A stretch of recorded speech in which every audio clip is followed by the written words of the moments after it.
There is a world in our solar system that looks like it was designed by a god who wanted to show off. A planet so impossibly beautiful, so geometrically absurd, so physically extreme, that the first human being who pointed a telescope at it in 1610 refused to believe what he was seeing. That man was Galileo Galilei, one of the greatest scientific minds in human history, and Saturn broke his brain.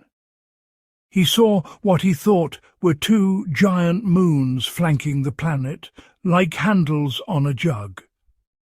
2 years later, he looked again, and they had vanished. 2 more years passed. He looked again, and they were back.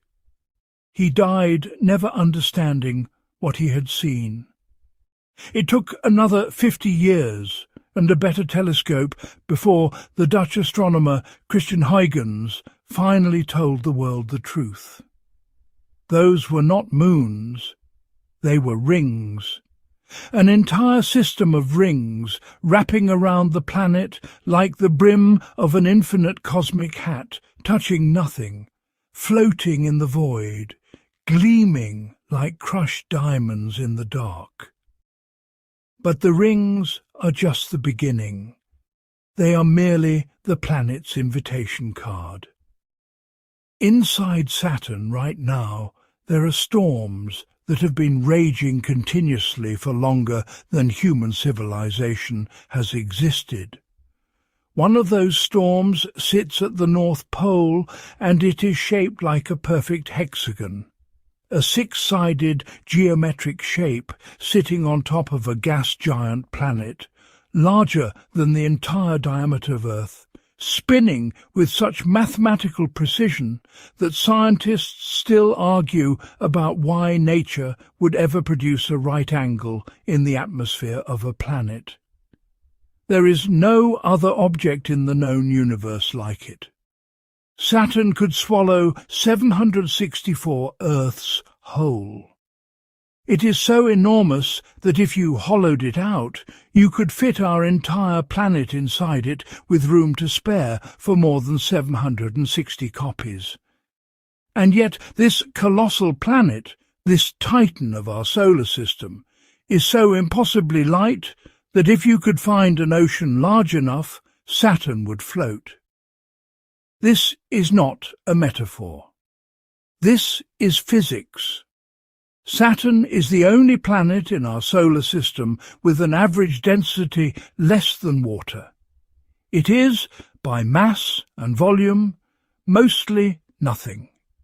Mostly empty gas, swirling, screaming, compressing itself under its own gravity into forms of matter that do not exist anywhere on Earth and cannot be replicated in any laboratory on our planet.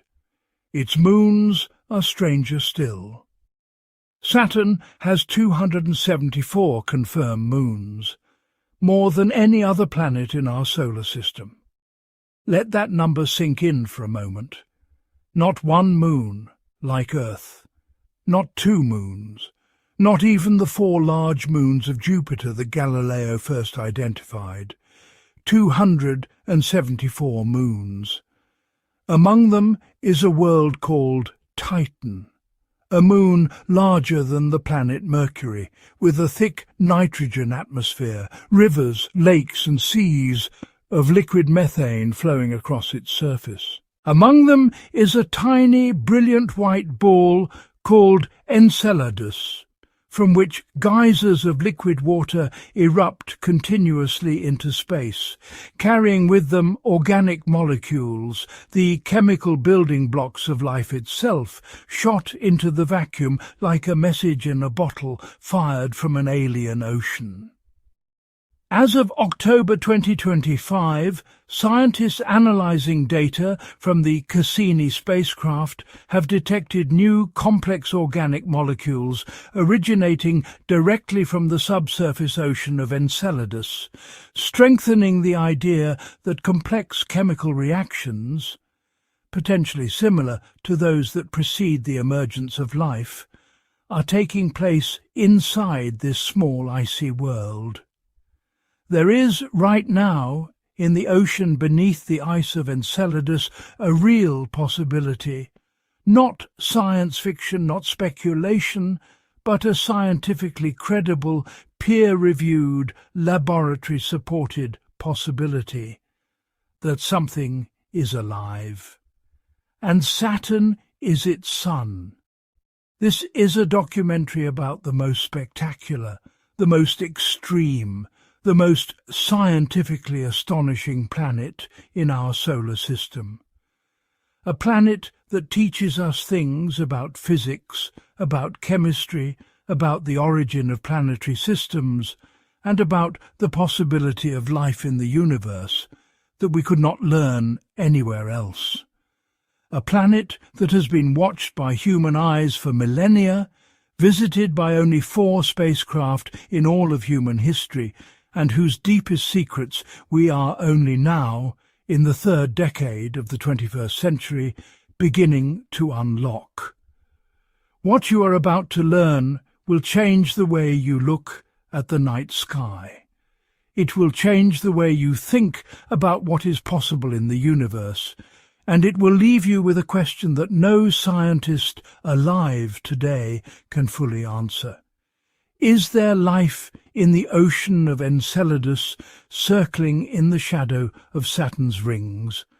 Let us begin at the beginning. Let us begin with the planet itself. Part 1. The birth of a giant. Saturn's formation and place in the solar system. To understand Saturn, you must first understand what the solar system looked like 4.6 billion years ago. Picture a vast rotating disk of gas and dust stretching across billions of kilometers of space, slowly condensing under the force of gravity into the Sun and all the planets we know today. In the heart of this disk, where temperatures were highest, rocky materials, silicates, metals, oxides, condensed first and began clumping together, ultimately forming the 4 rocky inner planets: Mercury, Venus, Earth, and Mars. But further out, where temperatures plunged far below zero, something different happened. Beyond what planetary scientists call the frost line, the boundary in the early solar system beyond which water and other volatile compounds could exist as ice rather than gas, the conditions for building a very different kind of world emerged. Here the solid particles were not just rock and metal, but also ice, water ice, methane ice, ammonia ice, and because ice was so abundant, these building blocks accumulated faster and in greater quantities than anything possible in the inner solar system. By the time a growing planetary embryo reached a mass somewhere between 10 and 20 times the mass of Earth, something dramatic occurred. That embryo's gravity became powerful enough to capture the gas directly from the surrounding solar nebula. Not just tiny solid particles, but the raw hydrogen and helium gas that constituted the vast majority of the disk's mass. This was the moment Saturn was born as a giant. In a geologically brief window, thought to have been just a few million years, Saturn accreted an enormous envelope of hydrogen and helium gas, ballooning in mass until it became what we observe today. A planet roughly 95 times more massive than Earth, yet so dominated by lightweight gas that its overall density drops below that of liquid water. Like fellow gas giant Jupiter, Saturn is a massive ball made mostly of hydrogen and helium. Saturn took shape when the rest of the solar system formed about 4.5 billion years ago, when gravity pulled swirling gas and dust in to become this gas giant. and about 4 billion years ago, Saturn settled into its current position in the outer solar system, where it is the sixth planet from the Sun. The timing of Saturn's formation relative to Jupiter's is significant, and it is something planetary scientists still debate with great intensity.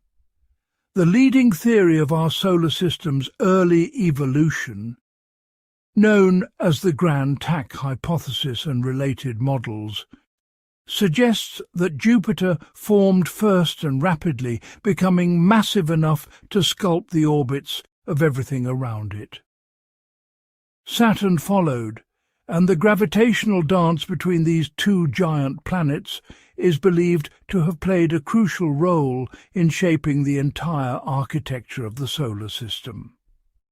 Their combined gravitational influence redirected ice-rich objects from the outer solar system into the inner solar system, potentially delivering water and organic molecules to the early Earth, meaning that in a very real physical sense, Saturn's existence may be partly responsible for the oceans on our planet and, by extension, for life on Earth itself.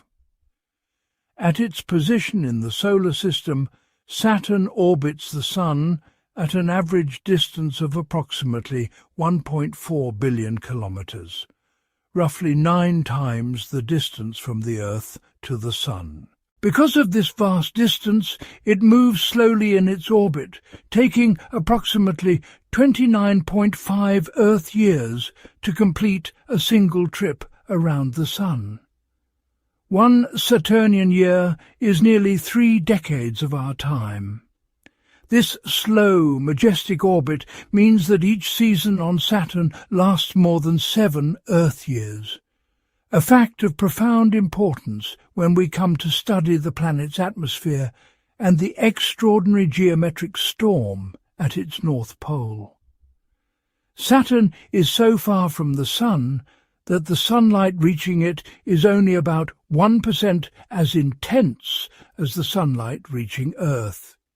It receives so little solar energy that, by the basic rules of thermodynamics, it should be a cold, quiet, nearly featureless world, much like Uranus, which receives comparable sunlight and is indeed a relatively bland planet.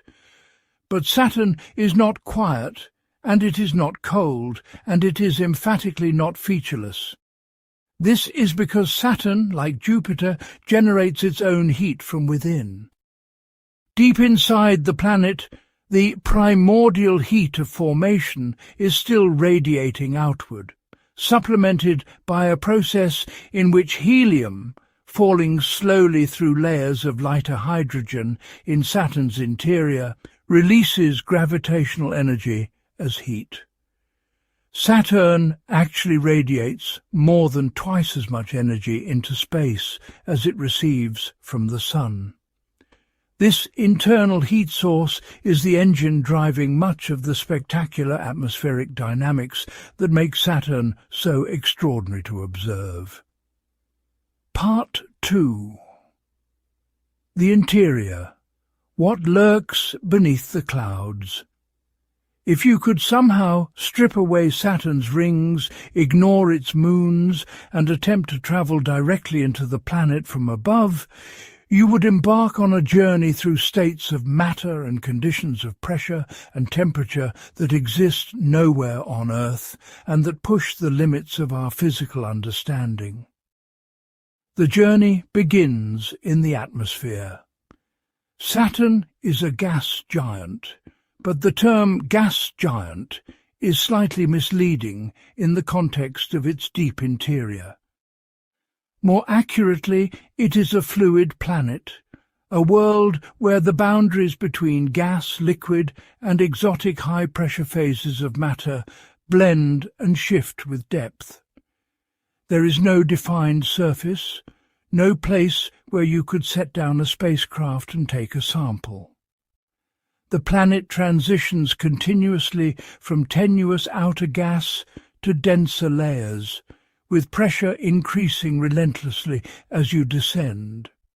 In the uppermost layers of the atmosphere, at altitudes where pressure is a fraction of a single Earth atmosphere, temperatures fall to around negative 178 degrees Celsius. Here, the primary constituents are molecular hydrogen and helium, along with trace amounts of water, ammonia, methane, and other compounds.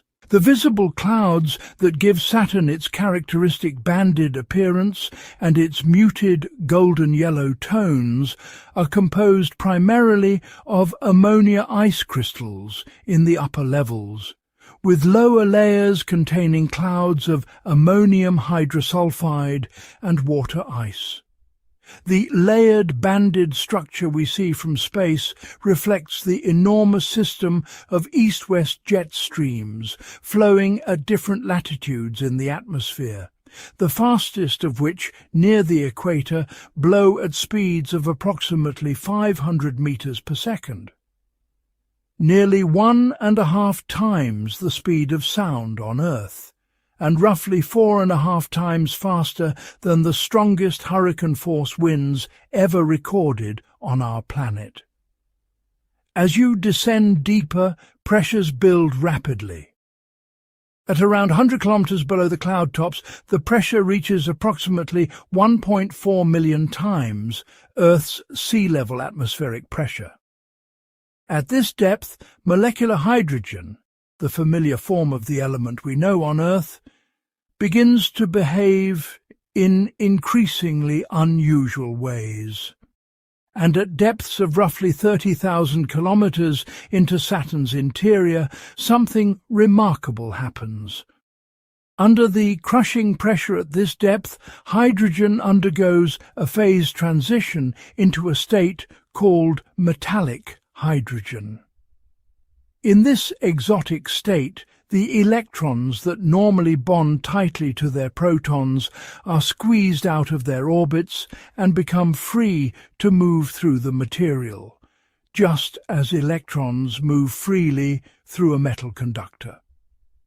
Metallic hydrogen is, in essence, a liquid metal, one that conducts electricity and, crucially, generates Saturn's powerful magnetic field through convective motion, much as the movement of liquid iron in Earth's outer core generates our planet's magnetic field. The interior of Saturn consists of a small core of rock and ice, surrounded by a thick layer of metallic hydrogen some 30,000 kilometers deep, above which is a region composed of liquid hydrogen and helium, with a gaseous atmosphere approximately 1,000 kilometers deep. The core itself, at the very center of the planet, is thought to be a dense amalgamation of rock, iron, nickel, and other heavy elements, surrounded by solidified compounds of water, methane, and ammonia, frozen under immense pressure. This core is estimated to be somewhere between 10 and 20 times the mass of Earth, smaller than Jupiter's core, but still representing one of the densest objects in our solar system. One of the most counterintuitive facts about Saturn's interior concerns the gradual separation of helium from hydrogen. In the uppermost layers, hydrogen and helium mix freely as gases. But at greater depths and pressures, helium becomes less soluble in the metallic hydrogen and begins to condense into droplets, which then rain downward toward the core. This helium rain is not a metaphor. It is a real physical process in which droplets of liquid helium fall through the metallic hydrogen layer, releasing gravitational energy as heat and enriching the deeper layers of the planet with helium. This process explains why Saturn's atmosphere is observed to be slightly depleted of helium relative to its cosmological abundance, and it is the primary supplementary source of Saturn's remarkable internal heat output. The magnetic field generated by Saturn's metallic hydrogen layer is a fascinating object in itself. It is roughly 580 times stronger than Earth's magnetic field and extends outward from the planet to form a magnetosphere, a vast bubble of magnetically influenced space that stretches more than 1 million kilometers toward the Sun and extends many millions of kilometers in the opposite direction, swept back by the solar wind. Within this magnetosphere, charged particles from the Sun, from the planet's rings, and from its moons are trapped and accelerated, creating radiation belts of intense energy surrounding Saturn, and producing the dramatic auroral displays that light up Saturn's polar regions in ultraviolet and infrared light. One of the great mysteries of Saturn's magnetic field is its almost perfect alignment with the planet's rotational axis. Most planetary magnetic fields, including Earth's, are tilted relative to the rotation axis. Saturn's is essentially perfectly aligned to, within a fraction of a degree, a geometric coincidence that does not fit neatly into our current theoretical understanding of planetary magnetic field generation, and remains one of the open problems of planetary science. Part 3. The atmosphere. A planet wrapped in weather Saturn's atmosphere is a world-spanning weather system of breathtaking scale and complexity. It is a place of superstorm winds, towering convective plumes, jet streams that encircle the entire planet, and periodic eruptions of staggering power. Understanding Saturn's atmosphere is not merely an exercise in exotic planetary science. It illuminates fundamental principles of fluid dynamics and atmospheric physics that apply equally to Earth's own weather systems, but played out at a scale and intensity that dwarfs anything possible on our small rocky planet. The banded appearance of Saturn, the alternating lighter and darker horizontal stripes visible in images taken from Earth or from spacecraft, reflects the fundamental structure of the planet's atmospheric circulation.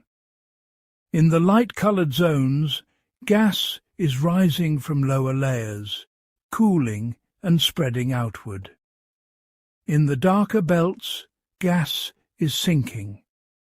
This large-scale circulation pattern, driven by Saturn's internal heat and modified by the planet's rapid rotation, produces the system of powerful east-west jet streams that flow along the boundaries between zones and belts. Saturn rotates very quickly for such a large planet. A Saturnian day lasts only approximately 10.5 hours. And this rapid rotation through the Coriolis effect deflects atmospheric motions into the horizontal banded patterns we observe. The wind speeds in Saturn's atmosphere are the highest measured on any planet in the solar system. Near the equator, winds blow at up to 500 meters per second eastward. At other latitudes, alternating eastward and westward jets separate the atmospheric bands. The equatorial jet stream on Saturn is so powerful that it creates distinctive wave-like patterns in the clouds at its boundaries, visible in high-resolution images as delicate ripples and chevrons stretching thousands of kilometers across the planet's face. By contrast, the strongest measured wind speeds on Earth, recorded in the most intense tropical cyclones, reach approximately 90 to 100 meters per second, roughly 5 times slower than Saturn's equatorial winds. Saturn also hosts large convective storms. eruptions of warm, moist gas from deep within the atmosphere that punch upward through the cloud layers and erupt into the upper atmosphere. The most dramatic of these are known as great white spots, and they occur on a roughly 30-year cycle, corresponding to Saturn's seasonal cycle. In 2010 and 2011, a particularly violent great white spot erupted in Saturn's northern hemisphere, eventually growing to encircle the entire planet in a giant band of turbulent weather.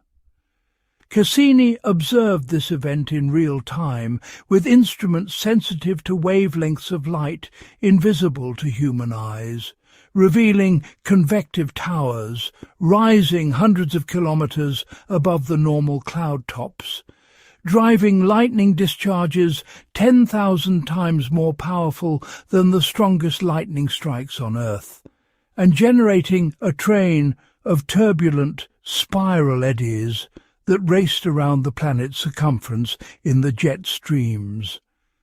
Among all the features of Saturn's atmosphere, none is more extraordinary, more geometrically improbable, and more scientifically contested than the massive hexagonal storm system permanently anchored to the planet's north pole. Part 4. The hexagon. Nature's most perfect shape on the most imperfect world. Let us be very precise and very clear about what exists at Saturn's North Pole, because it is genuinely one of the strangest things ever documented in the universe. At approximately 78 degrees north latitude on Saturn, wrapping around the entire North Polar region of the planet, there is a persisting, stable, geometrically precise, six-sided cloud pattern. Not roughly hexagonal, not approximately six-sided the way a snowflake is six-sided, but rigorously, measurably, persistently, almost unnervingly hexagonal. A hexagon with sides each approximately 14,500 kilometers long, which is more than 2,000 kilometers longer than the diameter of Earth. Saturn's hexagon is a persistent, approximately hexagonal cloud pattern around the north pole of the planet Saturn, located at about 78 degrees north. The sides of the hexagon are about 14,500 kilometers long, which is about 2,000 kilometers longer than the diameter of Earth. The hexagon may be a bit more than 29,000 kilometers wide, maybe 300 kilometers high, and may be a jet stream made of atmospheric gases moving at 320 kilometers per hour. It rotates with a period of 10 hours, 39 minutes, and 24 seconds, the same period as Saturn's radio emissions from its interior. Think about that for a moment. You are looking at a naturally occurring six-sided geometric shape in the atmosphere of a gas giant planet, with each side longer than Earth is wide, and it has been sitting there rotating and persisting for as long as we have been able to observe it, since Voyager 1 photographed it in 1981, through the Cassini mission, through Hubble Space Telescope observations, for more than 4 decades of continuous human observation, through more than a full Saturnian seasonal cycle. Saturn's hexagon was discovered during the Voyager mission in 1981 and was later revisited by Cassini-Huygens in 2006. During the Cassini mission, the hexagon changed from a mostly blue colour to more of a golden colour. The colour change itself is scientifically interesting and is thought to reflect seasonal changes in the chemistry of Saturn's upper atmosphere as the North Pole emerged from its long polar winter into spring and then summer, with ultraviolet sunlight driving photochemical reactions that created a golden-brown haze. At the very centre of the hexagon, anchored precisely at the North Pole, sits a colossal cyclonic vortex, a storm system that in scale dwarfs any hurricane or cyclone ever recorded on Earth. The hurricane-like vortex has an eye about 50 times larger than a typical Earth hurricane, and a maximum wind speed about double that of the strongest cyclones here on Earth. This central polar vortex is distinct from the hexagon itself. The hexagon is the jet stream, and the vortex is the storm riding inside it. Together they form a nested system of extraordinary atmospheric dynamics, one inside the other, like a storm within a geometric frame, like nature drawing a perfect polygon around its own most violent creation. The question of how the hexagon forms and why it persists so steadily across such vast timescales has occupied atmospheric scientists for decades. Scientists have found that steep contrasts in wind speed within Saturn's northern region may be responsible for the hexagon-shaped clouds at the planet's north pole. The jet stream in Saturn's north polar area moves at a specific speed, and strong contrasts in wind speeds can create a wave-like motion of that jet in the atmosphere. 6 waves encircling the planet, along with the jet, would produce a hexagonal structure. The hexagon appears stationary relative to Saturn's atmosphere because the waves move at the same speed that the jet propagates.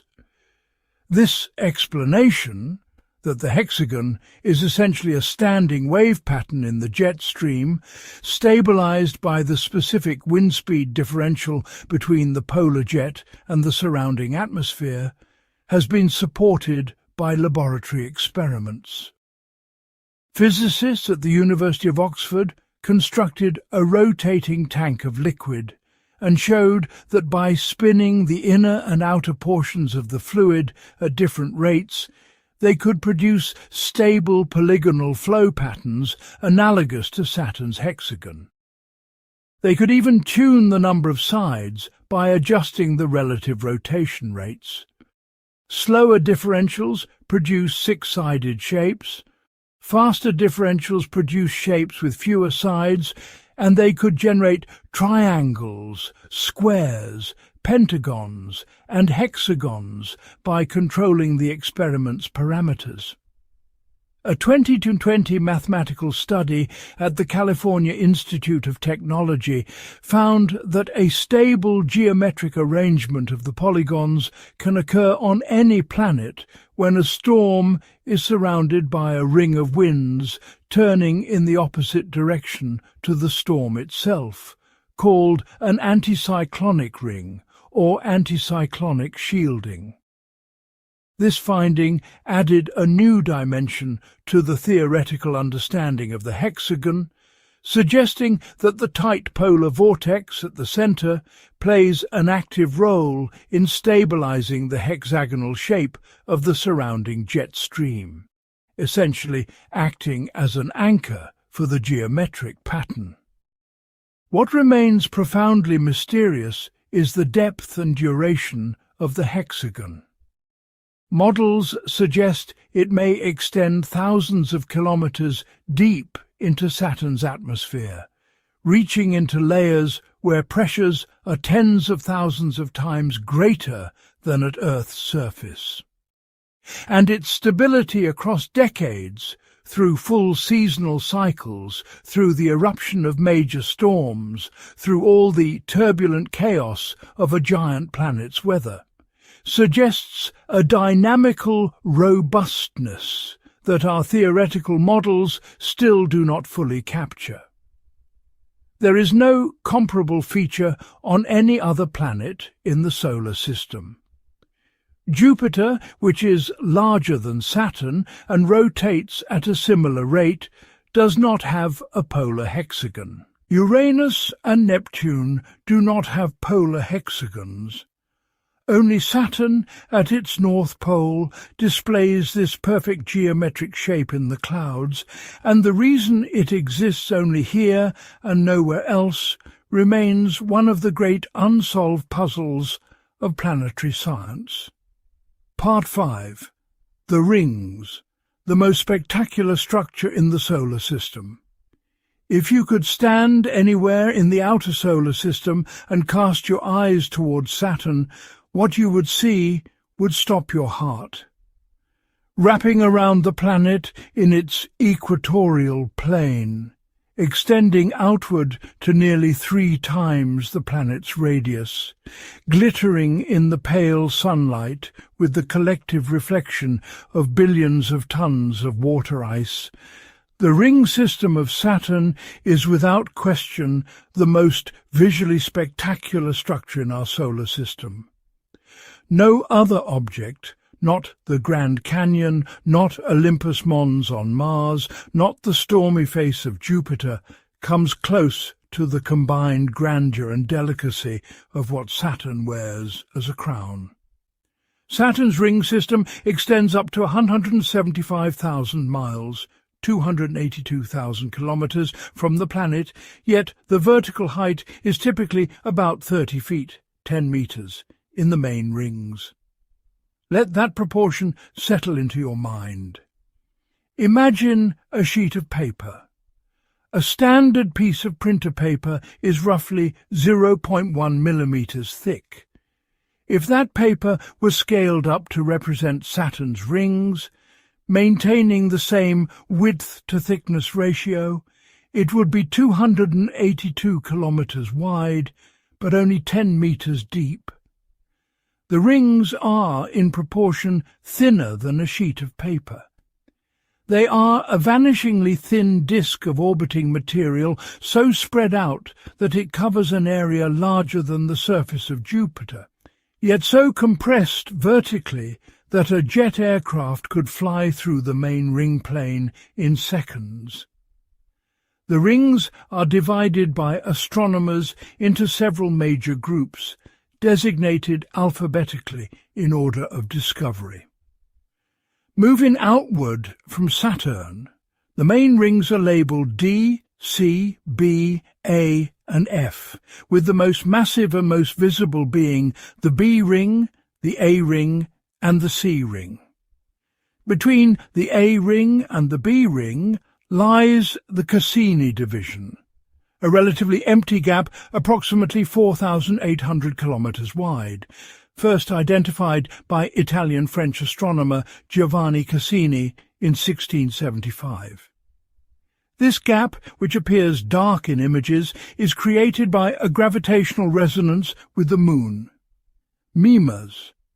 Any ring particle whose orbital period is exactly half that of Mimas would receive repeated gravitational nudges from the Moon at the same point in its orbit, destabilizing its orbit and clearing it from the gap over time. Saturn's rings are thought to be pieces of comets, asteroids or shattered moons that broke up before they reached the planet, torn apart by Saturn's powerful gravity. They are made of billions of small chunks of ice and rock coated with other materials such as dust. The ring particles mostly range from tiny dust-sized icy grains to chunks as big as a house.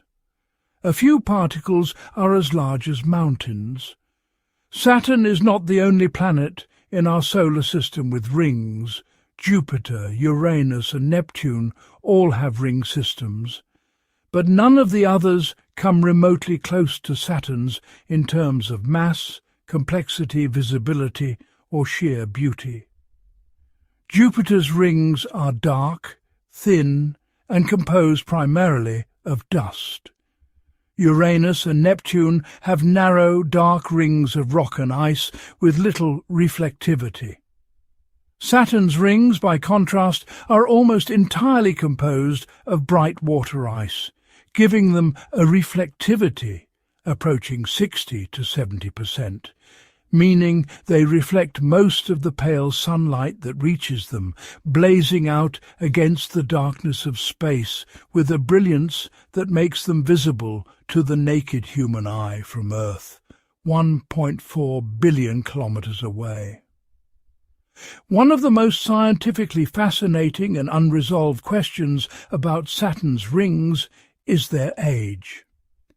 For decades, the scientific consensus held that the rings must be ancient, remnants from the early solar system, billions of years old, formed at the same time as the planet itself.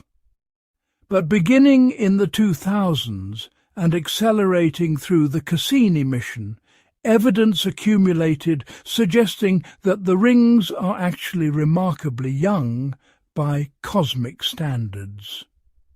Research published in 2023, led by Sascha Kempf of the Laboratory for Atmospheric and Space Physics at the University of Colorado, found that Saturn's rings are no more than 400 million years old, much younger than Saturn itself, which is about 4.5 billion years old. The method behind this conclusion is almost poetically elegant. Tiny grains of rocky material, micrometeoroids, cosmic dust particles smaller than a grain of sand, constantly drift through the solar system and gradually accumulate on any surface they encounter. The rings, being composed of relatively soft water ice, gradually collect this dark rocky material, becoming slightly less bright over time. By measuring the current level of contamination of Saturn's rings and calculating the rate at which the dust accumulates, scientists essentially dated the rings the way you might date an old house, by running your finger along a dusty shelf. The thicker the dust, the older the surface.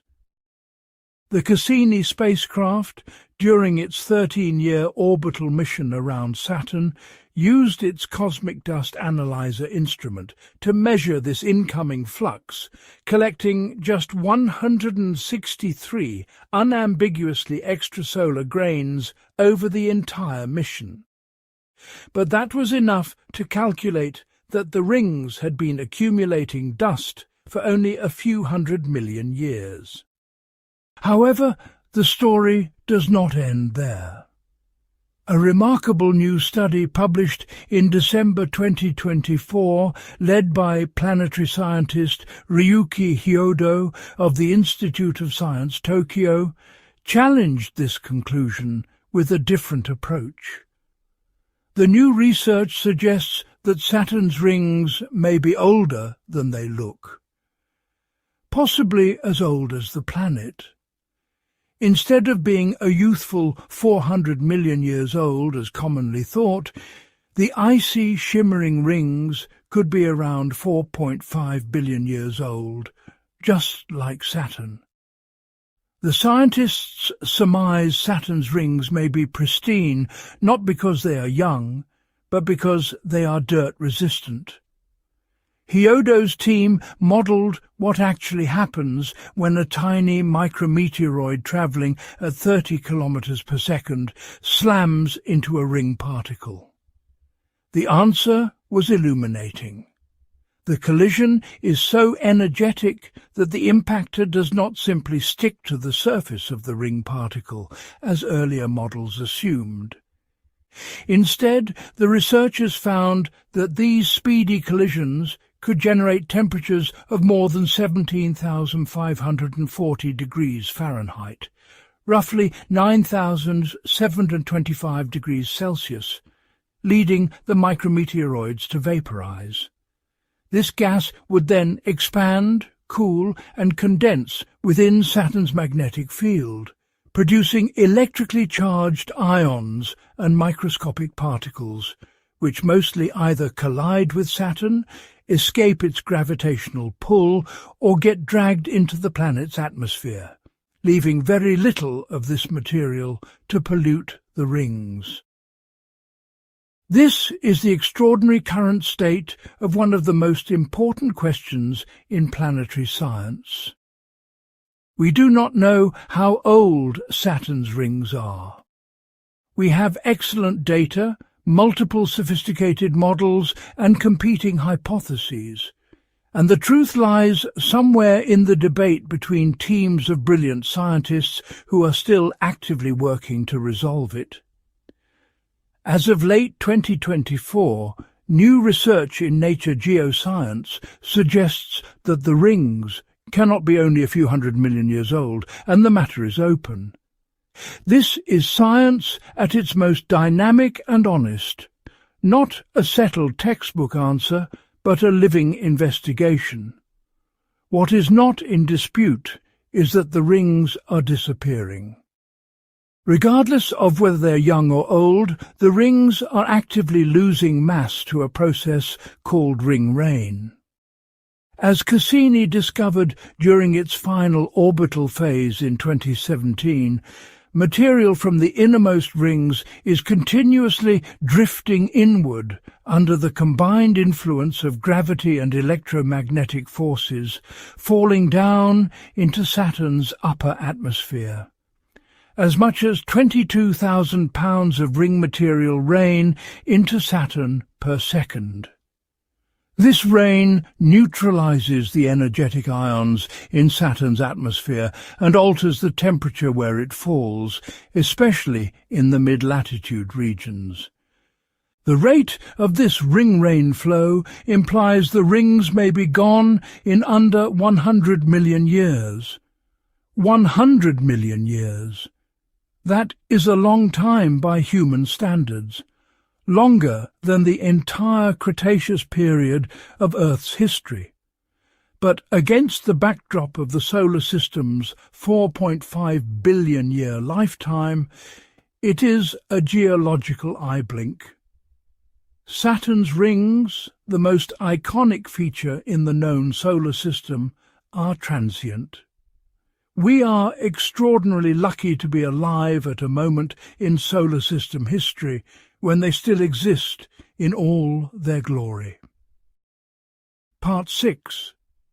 The Moons, a solar system within a solar system. Saturn's moon system is not merely a collection of orbiting objects.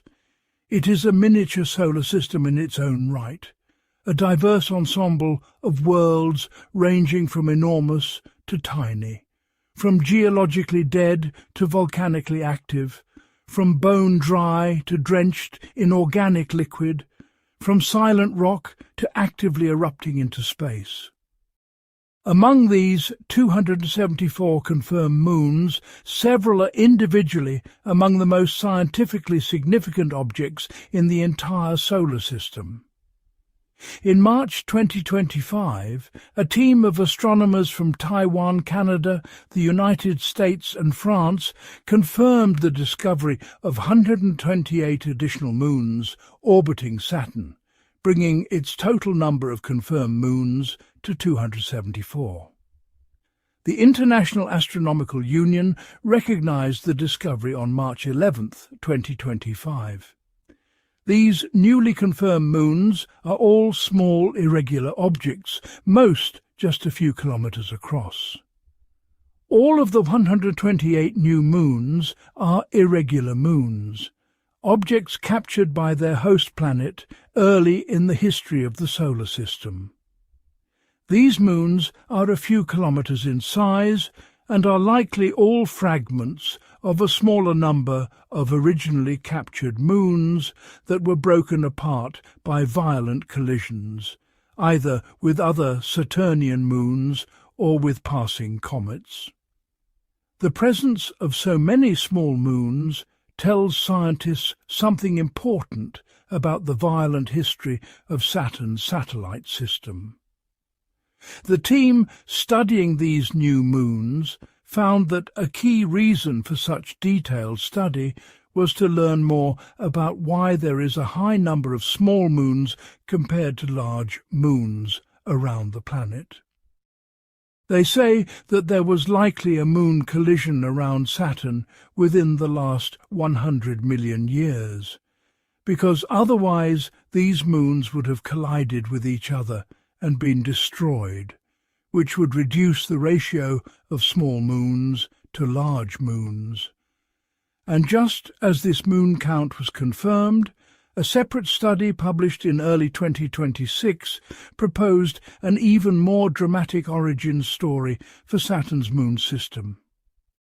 New research published in February 2026 suggests that Saturn's largest moon, Titan, formed when two older moons slammed together hundreds of millions of years ago, an event so violent that it reshaped the entire outer moon system of Saturn.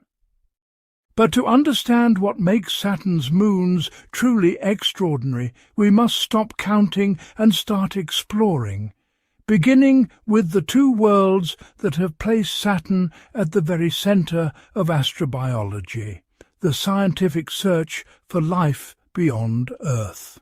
Part 7. Titan, the most Earth-like world that Earth is not.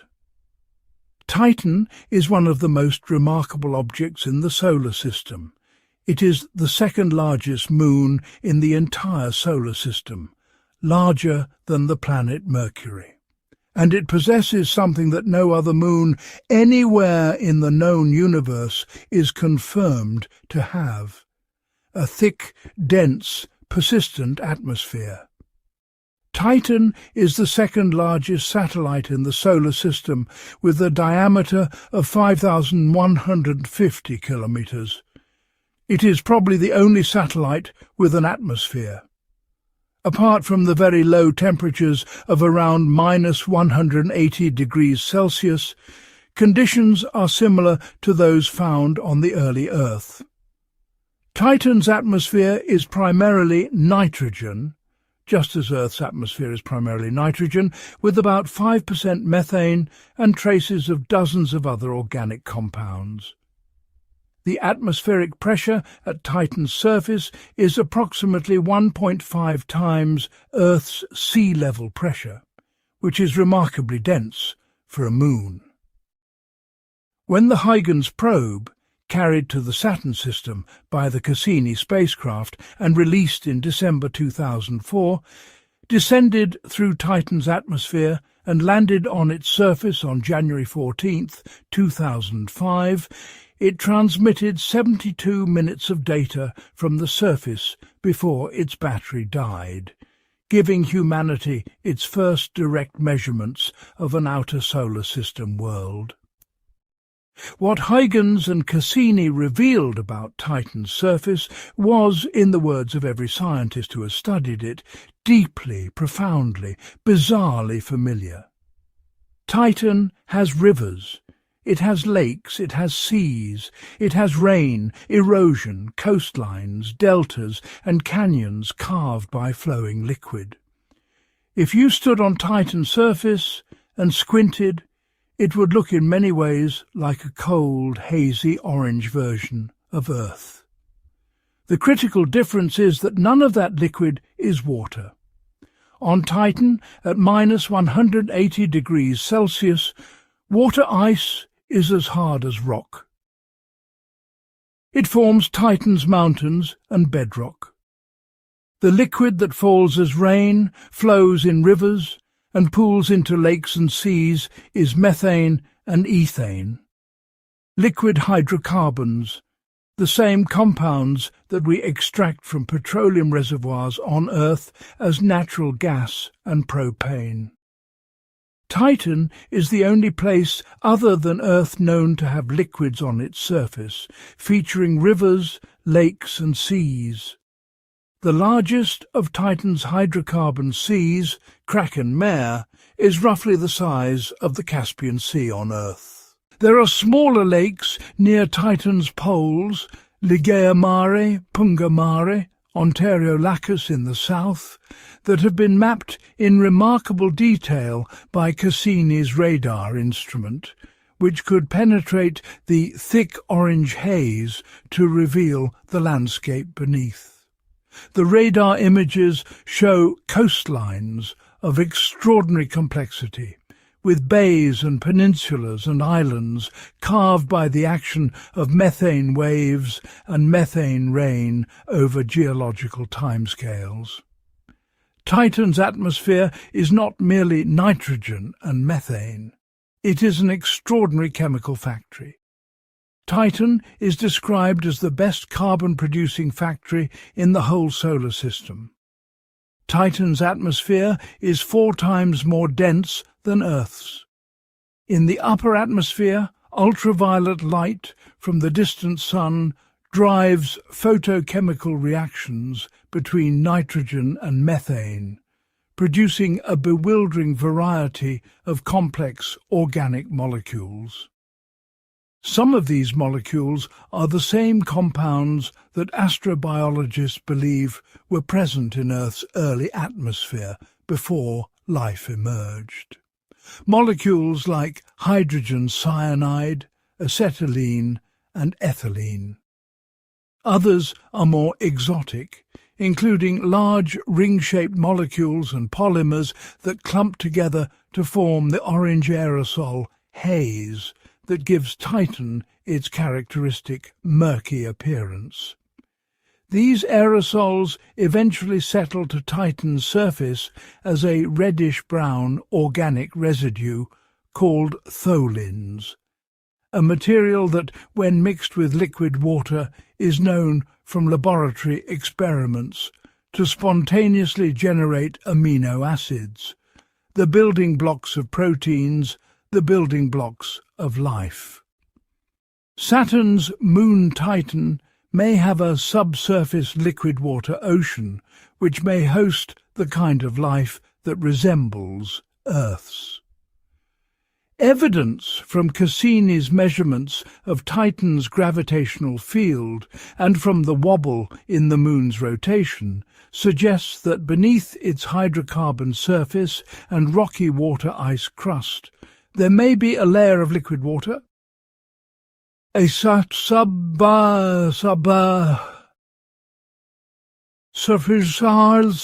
ocean similar to those now confirmed at several other outer solar system moons. If this ocean exists, it could provide an environment where the amino acids produced in the atmosphere might, over geological timescales, be stirred into biochemical complexity. Beyond the subsurface ocean, there is a more exotic possibility for life on Titan that has fascinated astrobiologists for years. What if life in Titan's surface lakes and seas did not need to be based on liquid water at all? What if there existed biochemistry capable of operating in liquid methane at -180 degrees Celsius? Theoretical chemists have proposed that cell membranes composed of nitrogen-containing organic molecules, acrylonitrile, which has been detected in Titan's atmosphere by the Atacama Large Millimeter Array Radio Telescope, could, in principle, form stable hollow spheres capable of enclosing chemical processes in liquid methane, just as phospholipid bilayer membranes enclose biochemistry in liquid water on Earth. This is not established science. It is a theoretical possibility.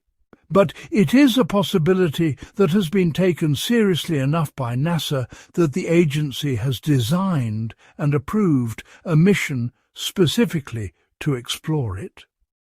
That mission is called Dragonfly, and it is one of the most audacious planetary exploration projects ever conceived.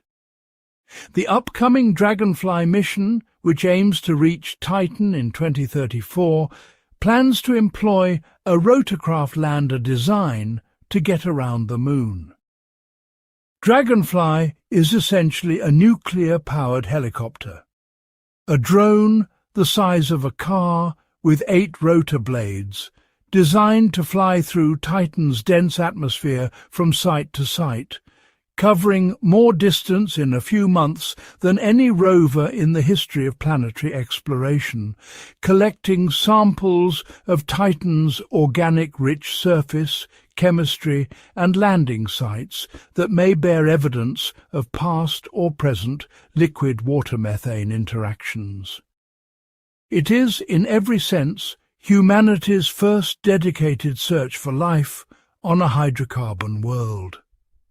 Titan is simultaneously a window into Earth's distant past, showing us what a nitrogen-methane atmosphere laden with complex organics might look like, and a portal to the possibility of a radically different kind of life in the universe. Part 8. Enceladus, the small moon that might hold the secret of life. And then there is Enceladus.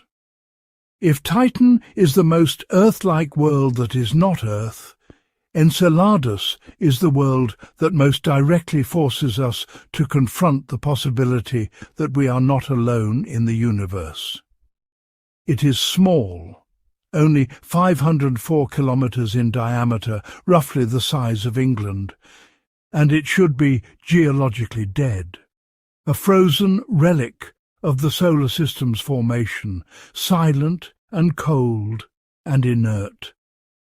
Instead, it is one of the most geologically active bodies in the solar system, erupting continuously into space through cracks in its south polar ice shell, broadcasting an invitation to any life that might exist within its hidden ocean.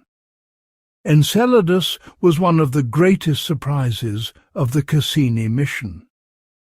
In 2005, early in Cassini's orbital tour of Saturn, the spacecraft detected an anomalous brightening in Saturn's E-ring, the faint, diffuse outermost ring that was centered on the orbital position of Enceladus.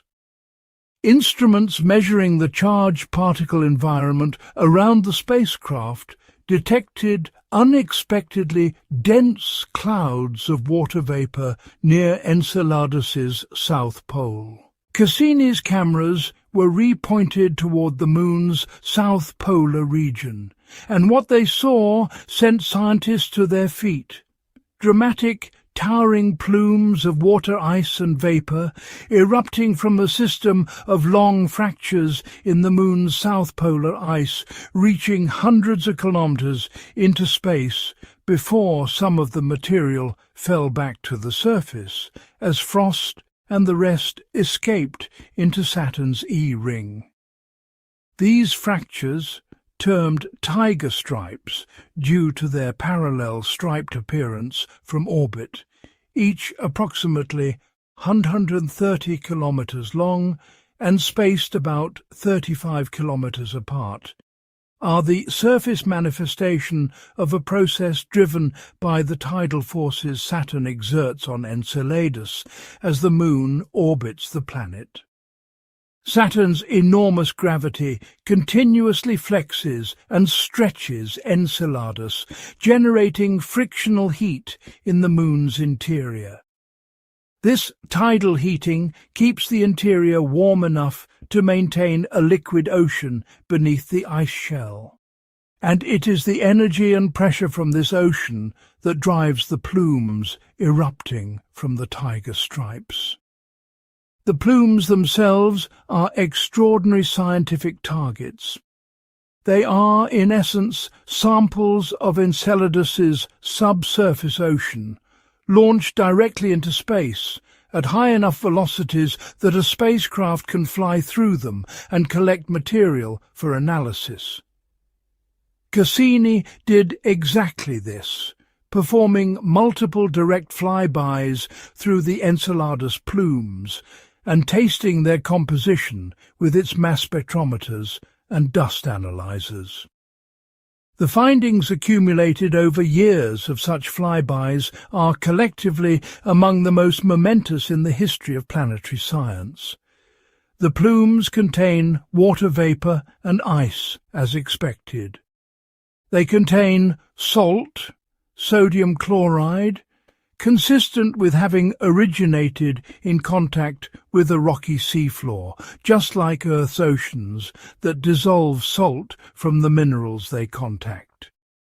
They contain molecular hydrogen, which Cassini detected during a close flyby in 2017, a finding of immense significance, because molecular hydrogen in the context of a water ocean and rocky substrate almost certainly indicates ongoing hydrothermal activity. Hot water circulating through cracks in the seafloor rock, chemically reacting with the minerals and releasing hydrogen as a byproduct. On Earth, hydrothermal vents on the ocean floor are among the most fertile environments for life, supporting entire ecosystems based on chemical energy rather than sunlight, and some of the leading hypotheses for the origin of life on Earth implicate exactly these environments. And then came the discoveries that moved Enceladus from interesting to urgent. A new analysis of data from NASA's Cassini mission, published in Nature Astronomy in November 2025, found evidence of previously undetected organic compounds in a plume of ice particles ejected from the ocean that lies under the frozen shell of Saturn's moon Enceladus. Researchers spotted not only molecules they had found before, but also new ones that lay a potential path to chemical or biochemical activity.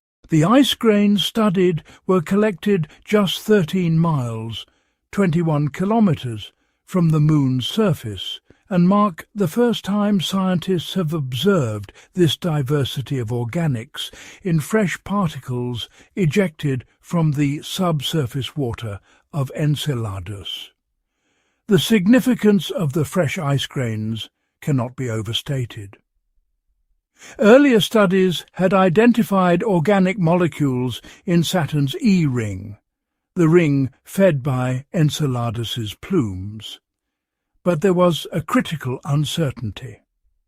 Those ice grains had been in space for potentially hundreds of years, bathed in the intense radiation environment of Saturn's magnetosphere, and it was possible that the organic molecules observed had been created by radiation chemistry acting on the ice in space, rather than originating from the ocean below.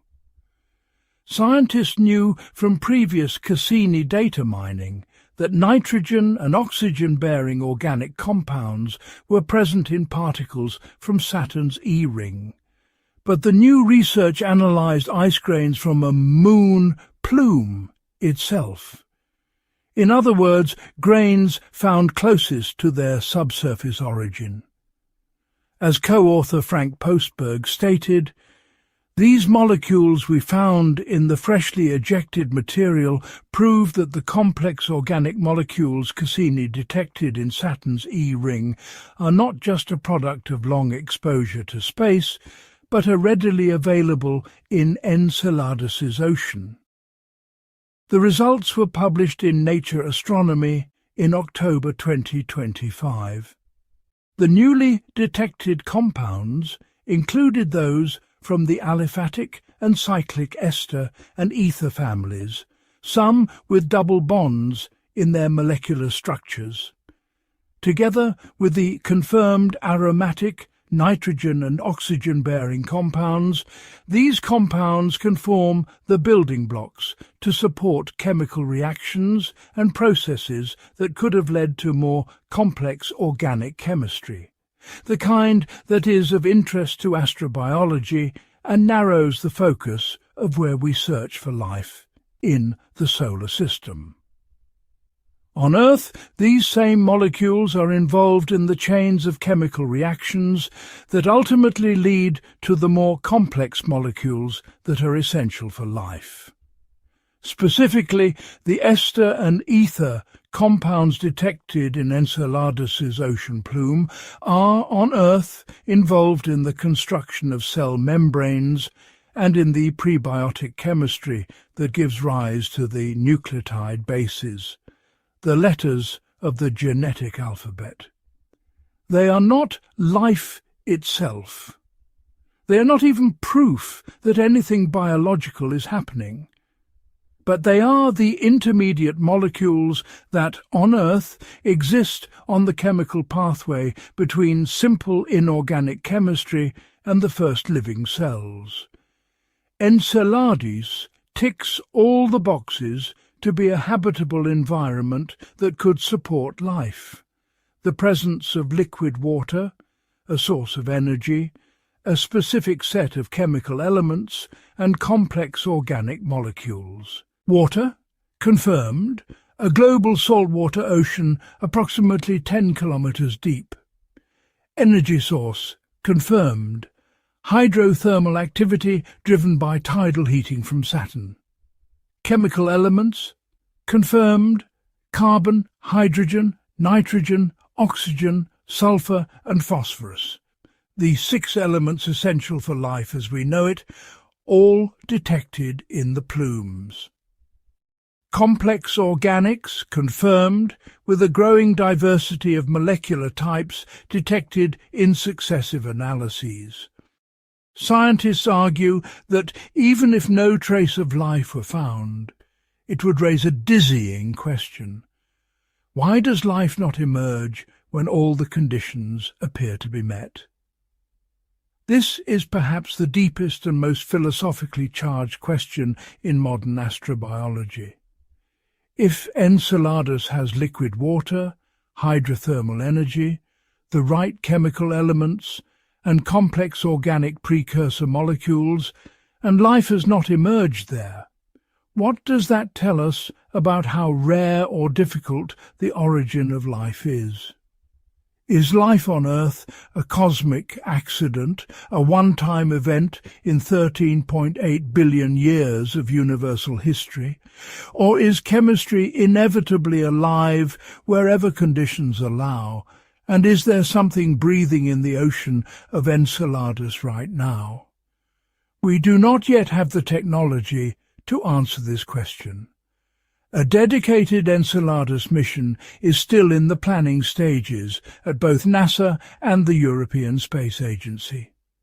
The currently most advanced concept, NASA's Enceladus Orbilander, envisions a spacecraft that would orbit Enceladus, sampling its plumes with instruments far more sensitive than Cassini's, before eventually landing on the south polar terrain to directly sample the surface frosts and ultimately possibly drill through the ice to approach the ocean directly. Such a mission, if approved and funded, would not arrive at Saturn until the 2040s or early 2050s.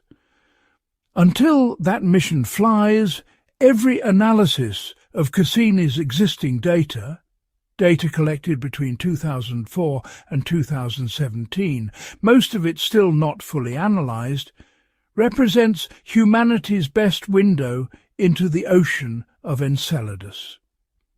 And that ocean is still speaking to us through the data, still revealing its chemistry, still pointing toward a question that may ultimately be the most important scientific question our civilization has ever asked. Part 9. The Cassini Mission. Humanity's greatest voyage to Saturn. To talk about what we know about Saturn today is to talk about the Cassini-Huygens mission. It is impossible to overstate the role this spacecraft played in transforming our understanding of the Saturn system from a beautiful but distant collection of objects into the richly detailed, scientifically intimate set of worlds we now know. The Cassini-Huygens mission was a collaboration between NASA, the European Space Agency, and the Italian Space Agency.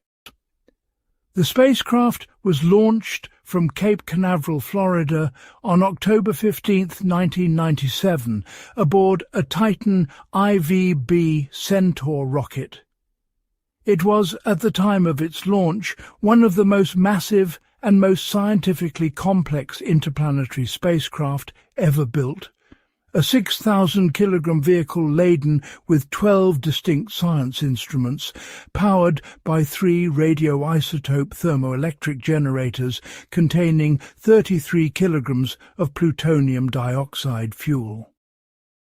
The journey to Saturn took nearly 7 years, during which Cassini performed gravitational assist maneuvers at Venus twice, Earth and Jupiter, using the gravity of each planet to gain speed and redirect its trajectory toward the outer solar system.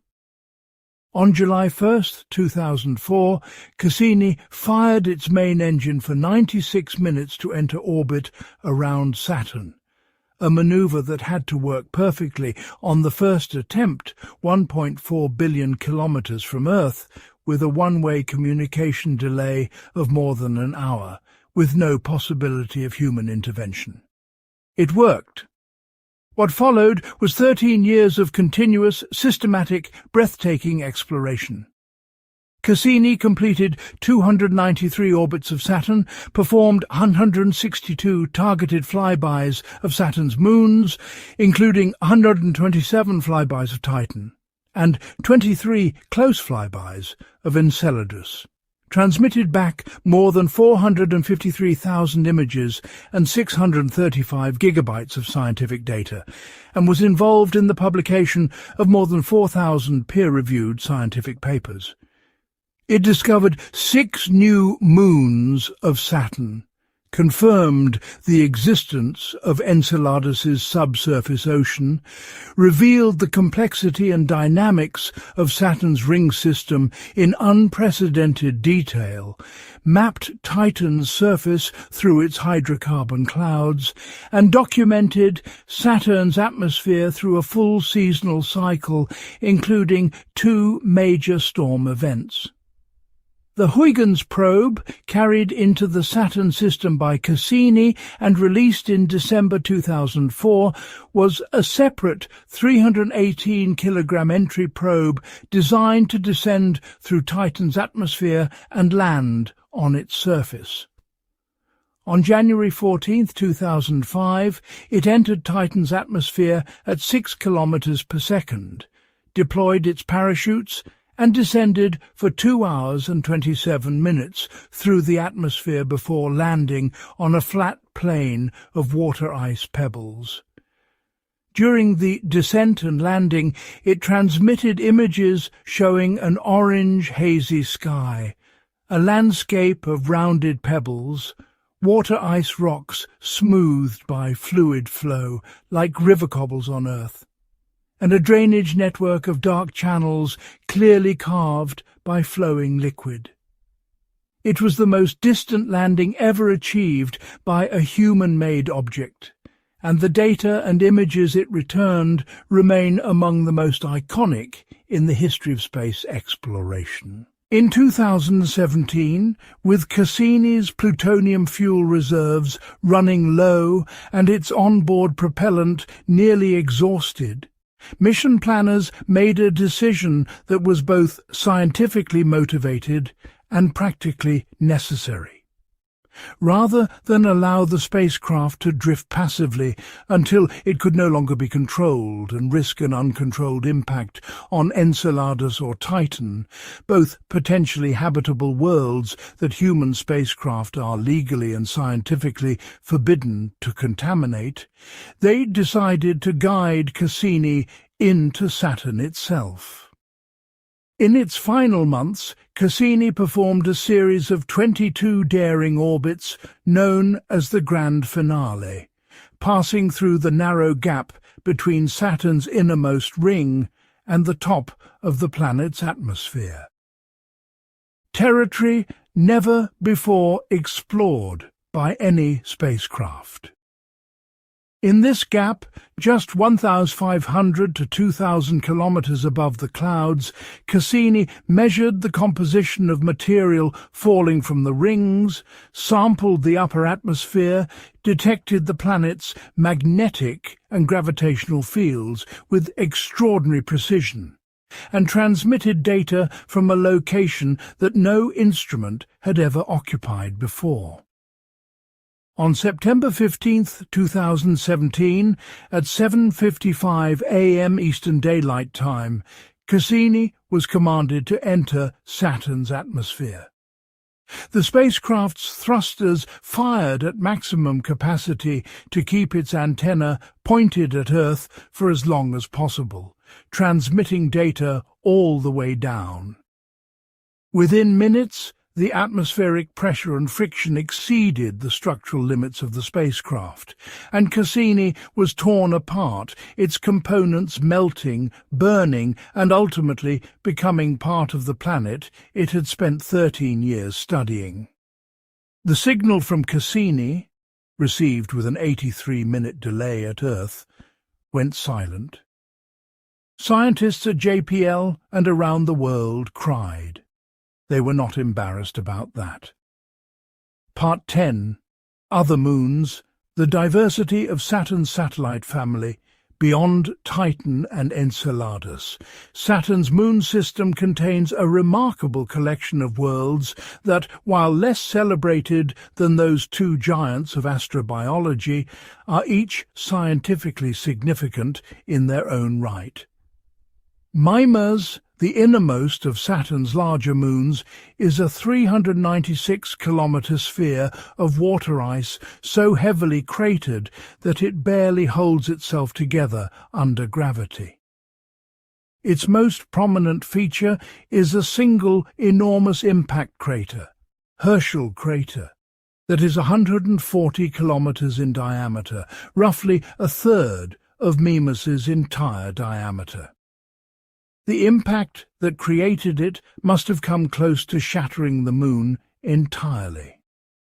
This crater gives Mimas a striking resemblance to the Death Star space station from the Star Wars films, a comparison that scientists make with a mixture of mild amusement and genuine appreciation for how striking the comparison is.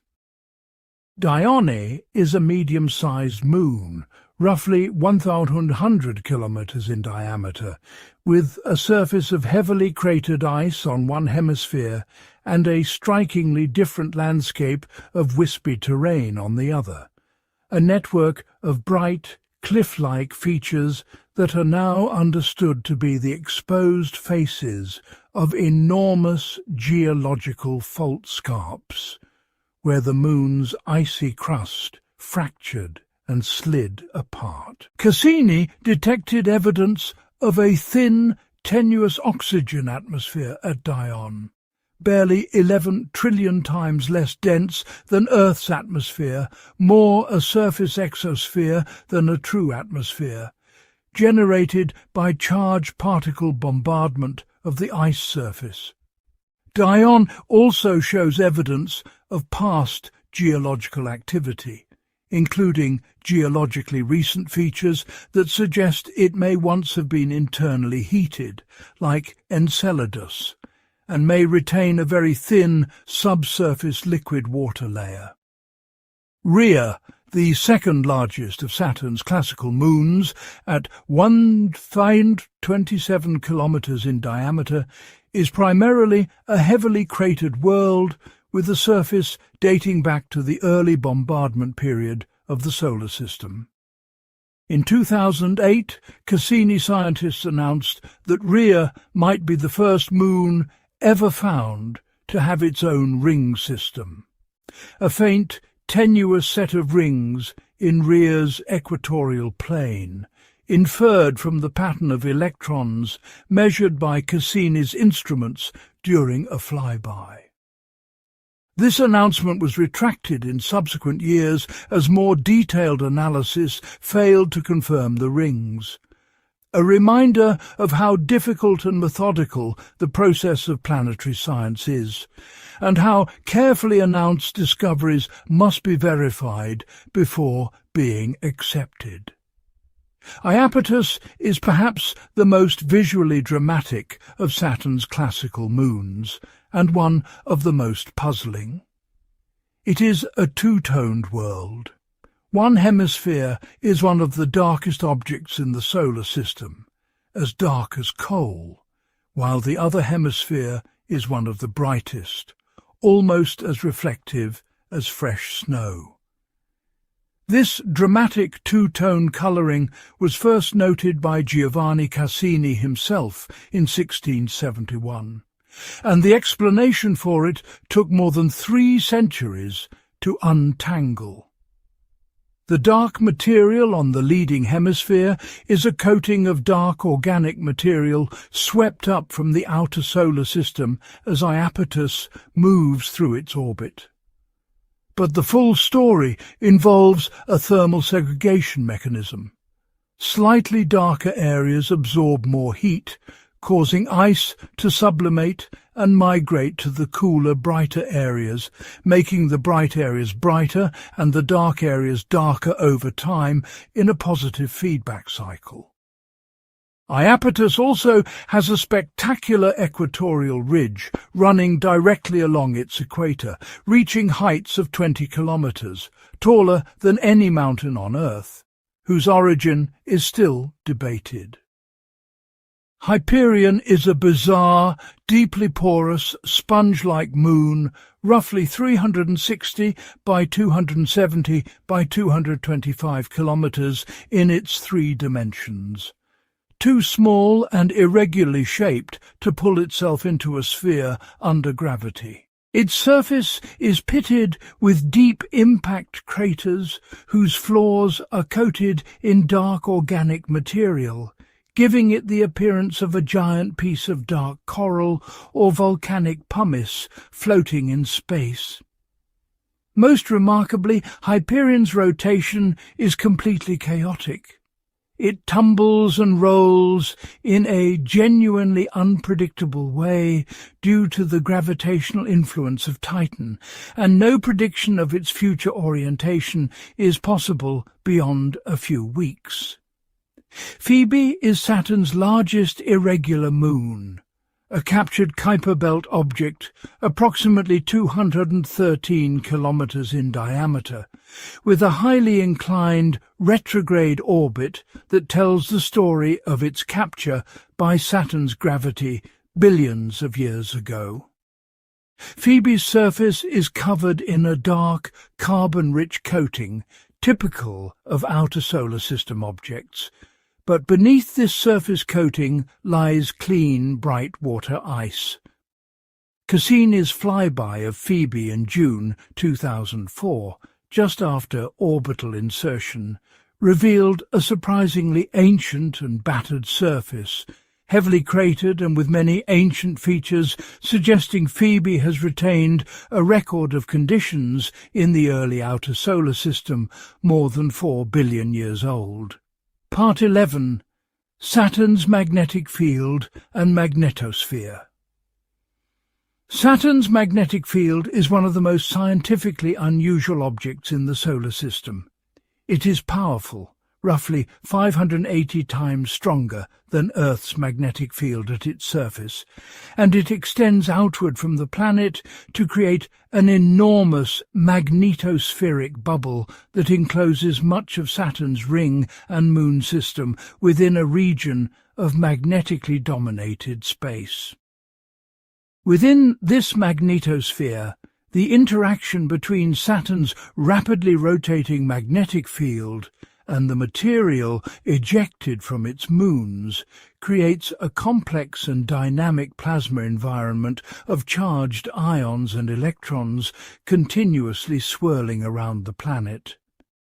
The most immediately puzzling aspect of Saturn's magnetic field is its near-perfect alignment with the planet's rotation axis.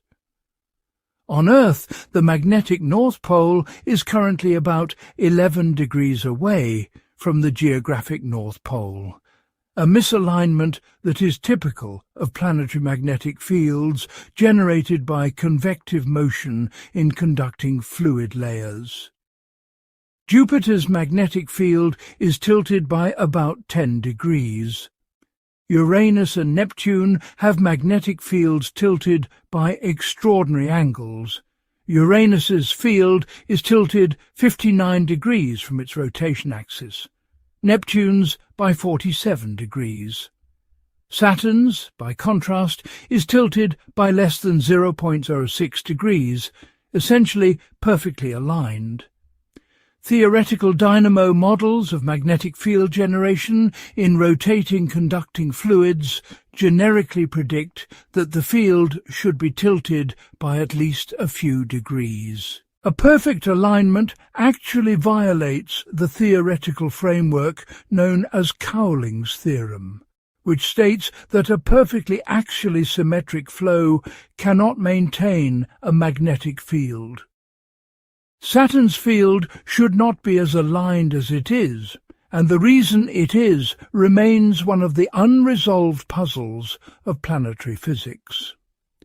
Saturn's magnetosphere interacts with its rings and moons in ways that are visible and measurable.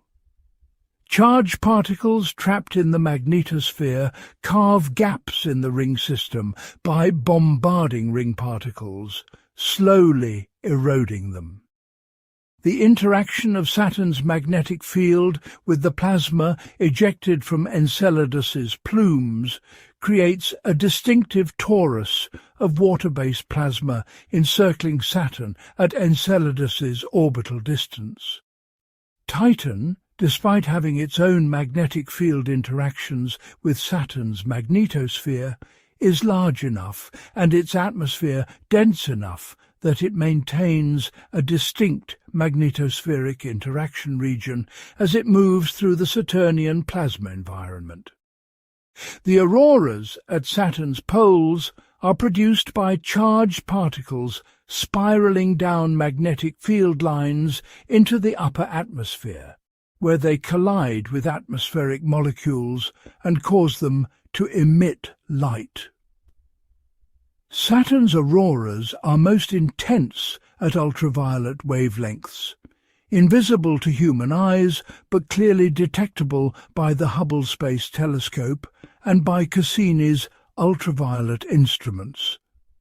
Unlike Earth's auroras, which flicker and dance across the sky on timescales of seconds, Saturn's auroras rotate with the planet, forming persistent oval curtains of light encircling the poles and changing shape as the magnetosphere responds to solar wind conditions.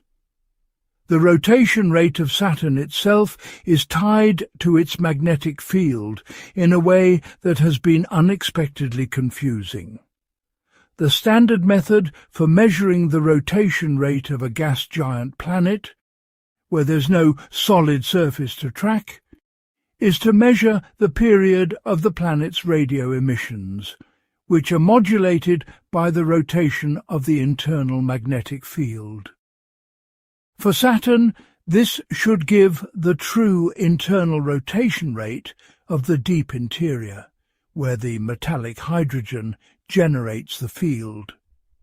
But Cassini discovered that Saturn's radio emission period changes significantly over years, varying by several minutes, which makes no physical sense if it reflects the rotation of a deep, massive interior.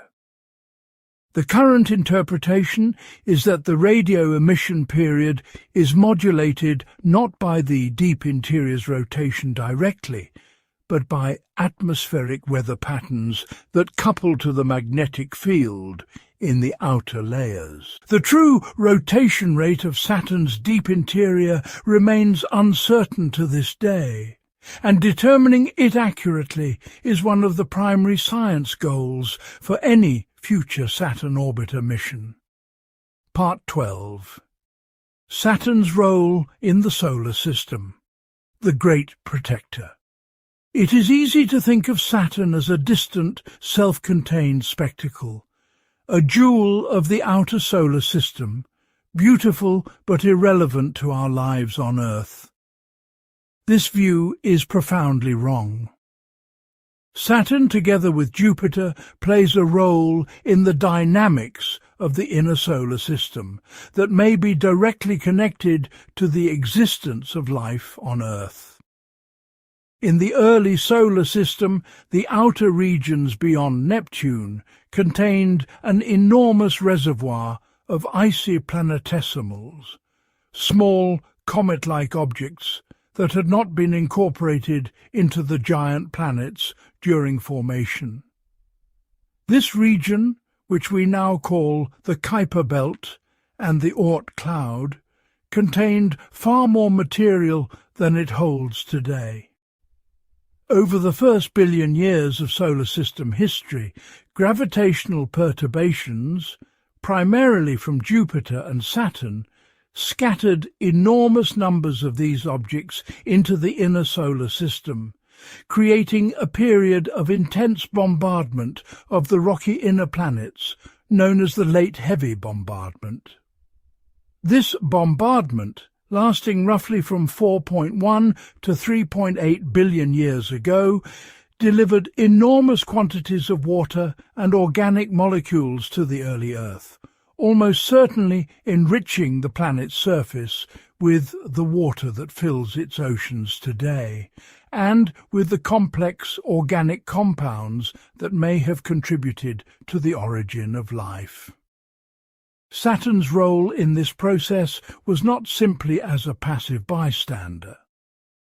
The gravitational resonances between Jupiter and Saturn, the way their orbital periods relate to each other as near fractions, creating repeated gravitational alignments that build up forces over time, are thought to have been a key driver of the grand restructuring of the outer solar system's architecture.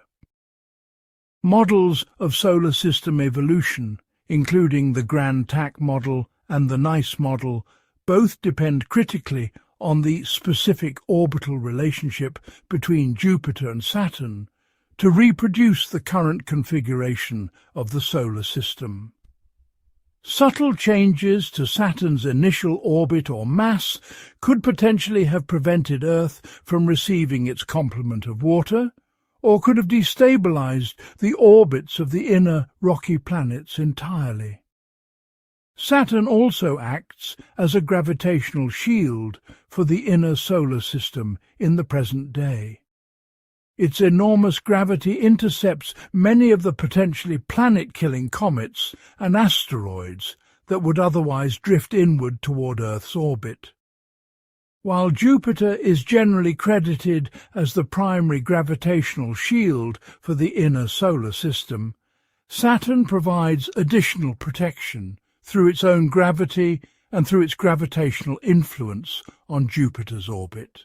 The statistics of known asteroid and comet orbits show that the giant planets have shepherded, captured or ejected enormous numbers of hazardous objects that would otherwise have crossed Earth's orbital path with devastating frequency.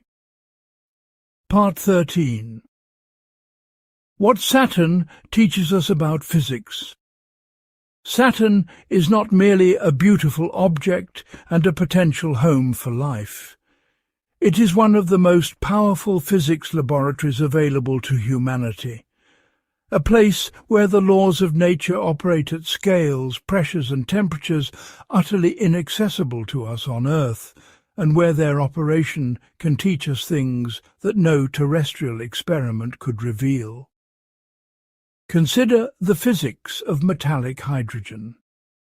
At pressures of millions of atmospheres in Saturn's interior, hydrogen, the simplest element in the universe, undergoes a transformation into a conducting metallic state.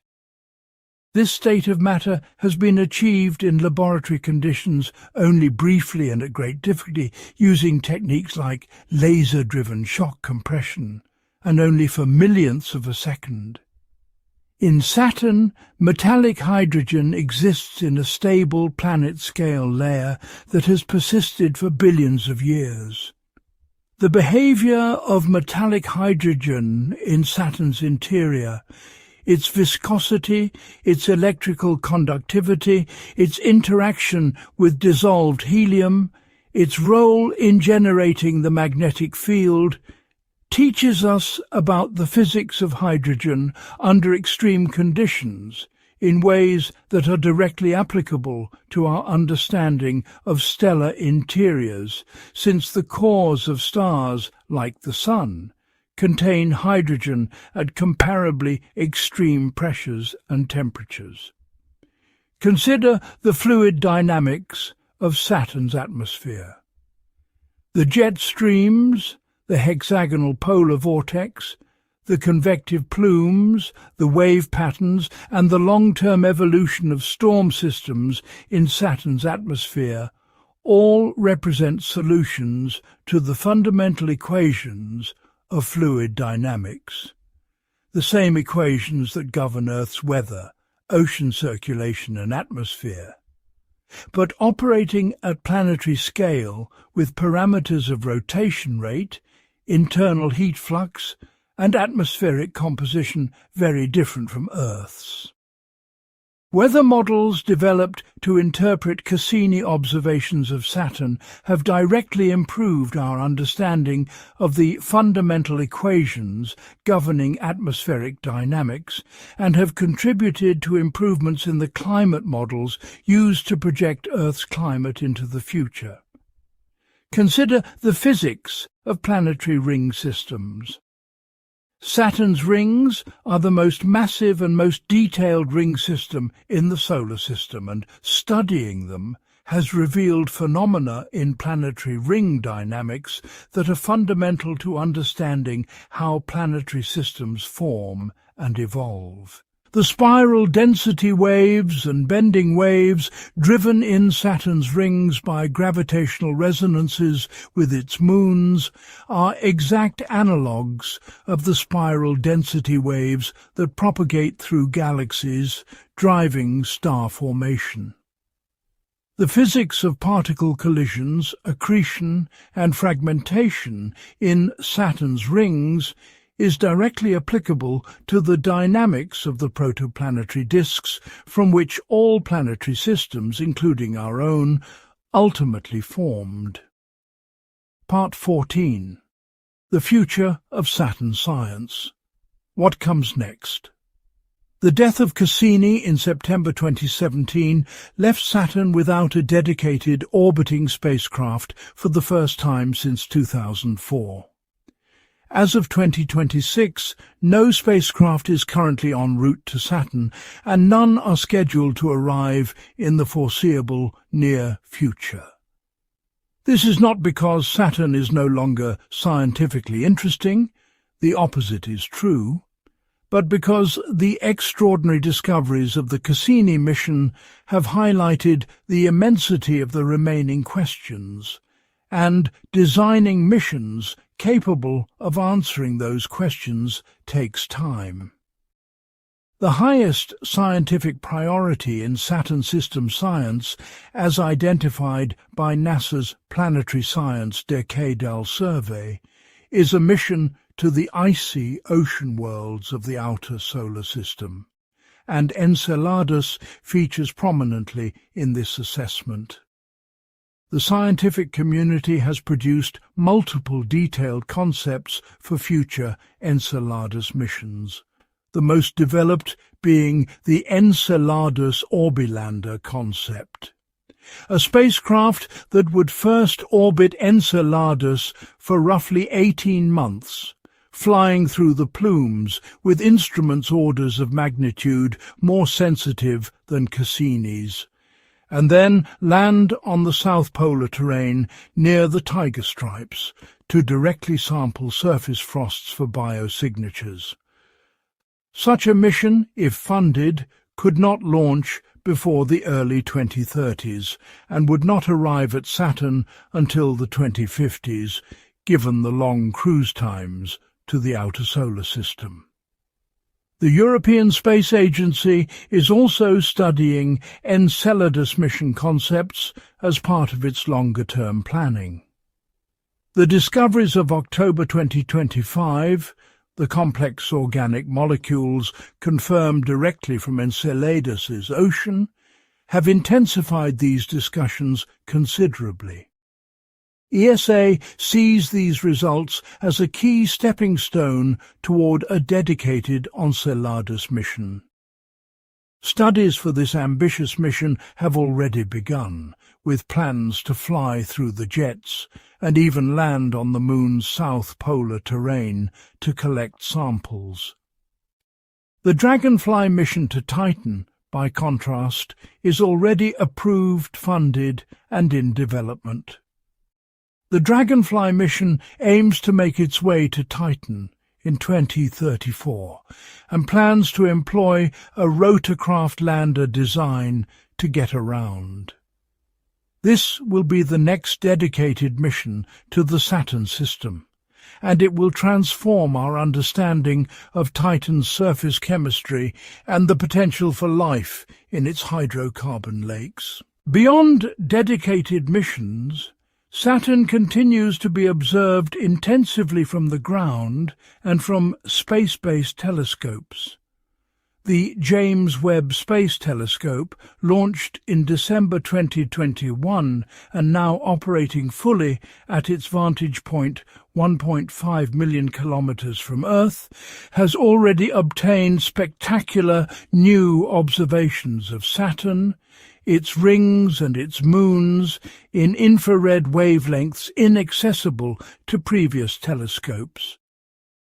Webb's observations of Saturn and its ring system at infrared wavelengths are providing new insights into the thermal structure and composition of the rings and the planet's atmosphere that complement and extend the Cassini dataset.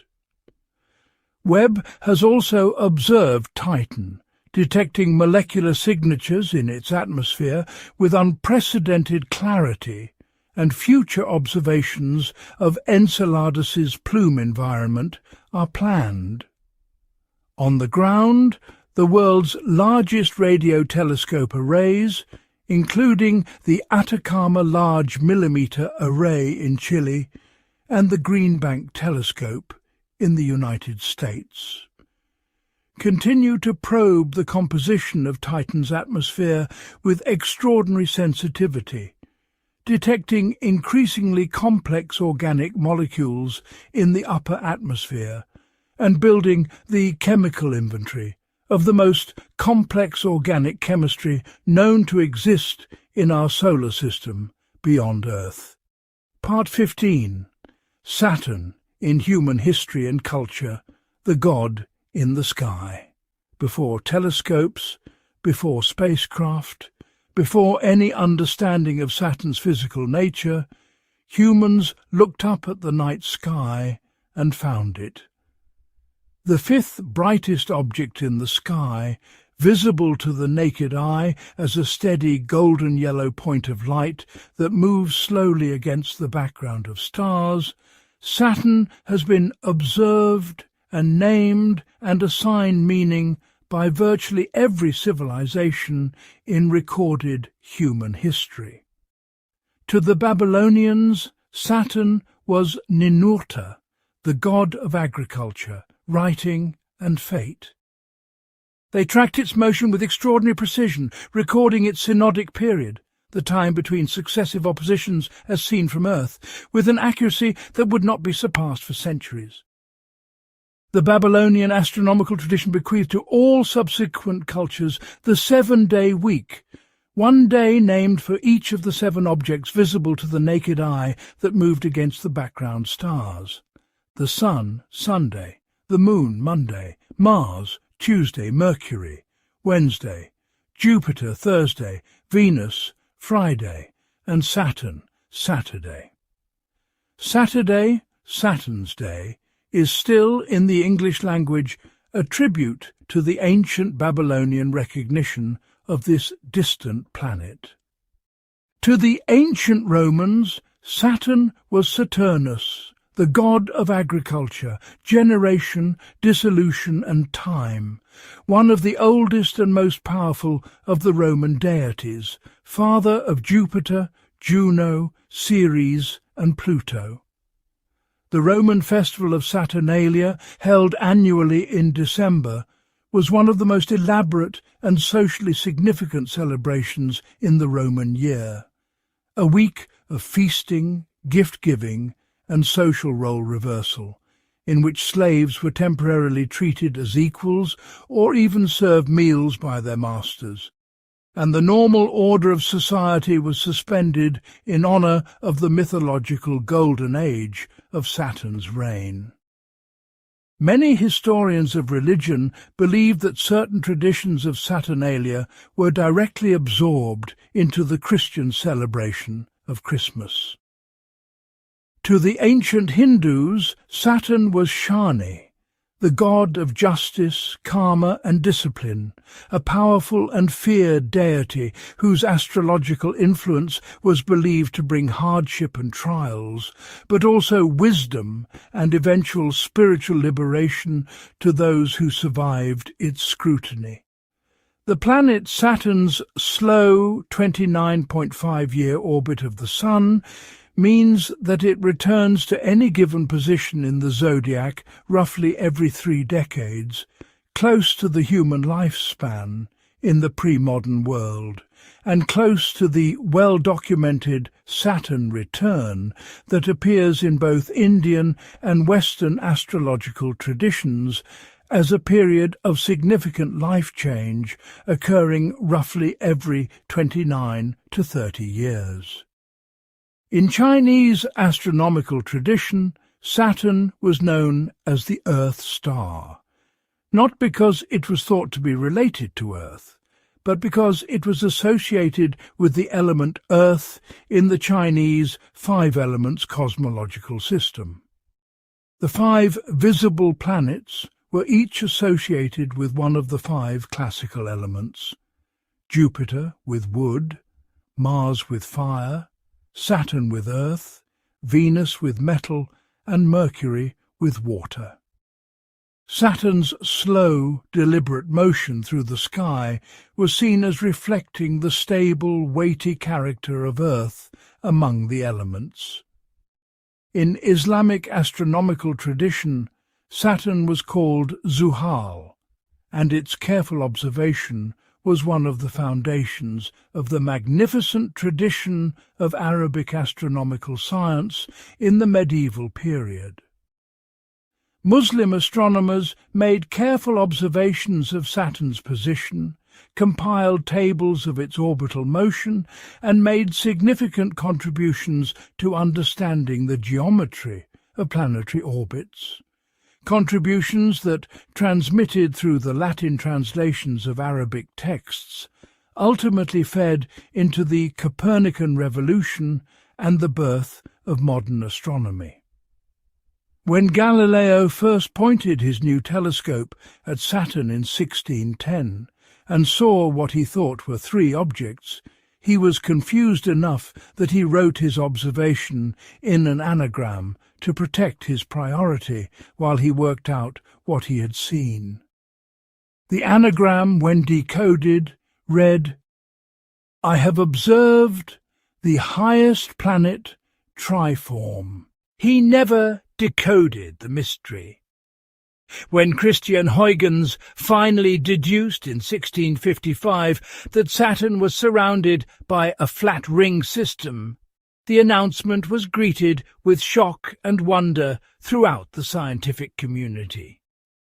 Nothing in natural philosophy, theology, or classical cosmology had ever predicted or suggested that a celestial body could be surrounded by a disk of material, touching nothing and floating free in space.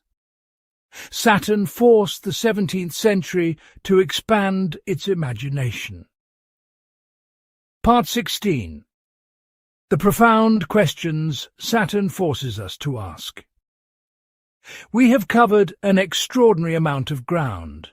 We have travelled from Saturn's formation in the primordial solar nebula 4.5 billion years ago, through its colossal and exotic interior, up through its spectacular atmosphere with its storm winds and geometric polar hexagon, out through its rings, which are simultaneously vanishing and possibly as old as the solar system, and then to its extraordinary family of 274 moons, from the orange hydrocarbon seas of Titan to the life-bearing candidate ocean of Enceladus.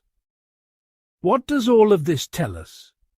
It tells us, first and most powerfully, that the universe is stranger and more generous with its wonders than any prior generation of humans could have imagined.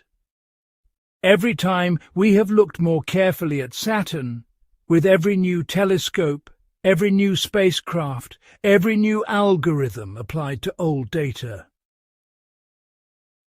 it has exceeded our expectations. The rings were more complex than we imagined. The moons were more geologically active than we imagined. The hexagon was more persistent and geometrically precise than we imagined. The organic chemistry of Enceladus was richer and more biologically suggestive than we imagined. Saturn has been surprising scientists for 4 centuries, and it is still doing so as of 2025 and 2026. It tells us, second, that the question of life in the universe is not a philosophical abstraction, but a scientific question that is actively being investigated in our own solar system, in the ocean of a moon of Saturn right now. Researchers who have studied the organic chemistry of Enceladus's plumes have stated that the moon appears to have all the ingredients for life as we know it. This is not speculation. This is not a science fiction premise. This is the considered scientific assessment of some of the world's leading planetary scientists, published in peer-reviewed journals. Whether that assessment ultimately proves to have pointed toward the discovery of the first extraterrestrial life in history, or whether Enceladus turns out to be a remarkable example of complex chemistry stopping just short of biology, we do not yet know. But we are asking the question in earnest, with instruments and missions, and we are getting closer to an answer. It tells us, third, that our solar system is not static but dynamic, that the rings of Saturn are disappearing, that new moons are still being discovered, that the boundaries between what we know and what we do not know are constantly shifting. Saturn now has 274 confirmed moons, following the confirmation of 128 newly discovered moons in March 2025. That number will likely change again. The debate over the age of the rings is not settled. The question of whether Enceladus's organics originate in the ocean or from radiation chemistry at the surface has new complexity following research presented at scientific meetings in late 2025. Science is not a fixed monument, but a living process, and Saturn is one of the most productive sites of that process in our entire solar system. And it tells us, fourth, something profound about the relationship between distance and wonder. Saturn is, on average, 1.4 billion kilometers from Earth. It takes radio signals more than an hour to travel from Earth to Saturn and back. It has been visited by only 4 human-made spacecraft in all of recorded history. And yet, from this extraordinary distance, through nothing more than the ingenuity and determination of human scientists and engineers, we have learned to read its storms, taste its ocean, weigh its rings, count its moons, and stand on the shores of its methane seas through the sensor eyes of our robotic proxies. We have turned the pale yellow dot that ancient humans named for a god into one of the most intimately known systems in the cosmos. We began with a question that Galileo could not answer. We end with questions that our generation cannot answer either. But we end with far better questions, informed by centuries of increasing precision and 4 generations of robotic space exploration. Is there life in the ocean of Enceladus?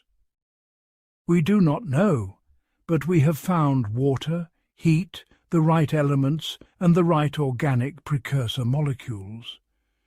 The conditions for life, as we understand them from our only known example, are present. How old are Saturn's rings, and what does their eventual disappearance mean for the future beauty of our solar system? We do not know exactly, but we know they are temporary on the scale of solar system history, and that our generation is extraordinarily privileged to observe them at their full, spectacular extent. What lives in the methane seas of Titan, if anything does?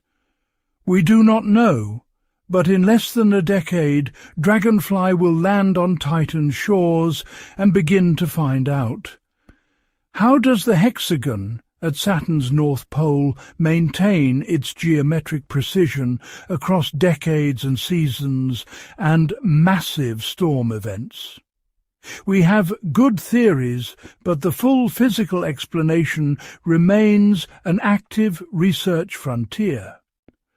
What exactly happens to matter at the pressures and temperatures of Saturn's metallic hydrogen interior? Our laboratory experiments give us glimpses, but Saturn's interior remains beyond the reach of any instrument we can yet build. These questions are not failures of science. They are invitations. They are the frontier markers of human knowledge, and they are exactly where the next generation of planetary scientists, spacecraft engineers, mission designers, astrobiologists, and atmospheric physicists will do the work that transforms wonder into understanding. Saturn has been watched by human eyes for at least 5,000 years. Babylonian astronomers recorded its motion on clay tablets. Roman priests named their holy day after it. Galileo stared at it in confusion through his blurry telescope. Huygens solved the mystery of its shape. Cassini, both the 17th century astronomer and the 21st century spacecraft bearing his name, revealed its structure, its rings, and its extraordinary family of worlds.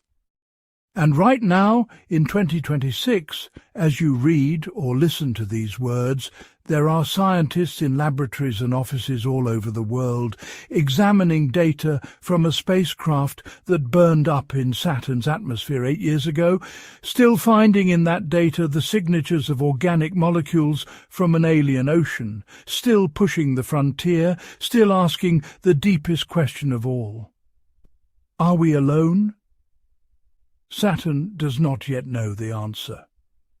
But it holds some of the best clues our solar system has to offer. And for that, for the rings that should not exist in their present form, for the hexagonal storm that defies easy explanation, for the ocean of Enceladus that whispers of the possibility of life, for the methane seas of Titan that reflect a mirror image of ancient Earth. For all of this, Saturn remains the most spectacular, the most surprising, and the most scientifically irresistible planet in the solar system. The pale yellow dot in the night sky is not just a planet. It is a question that the universe is asking us.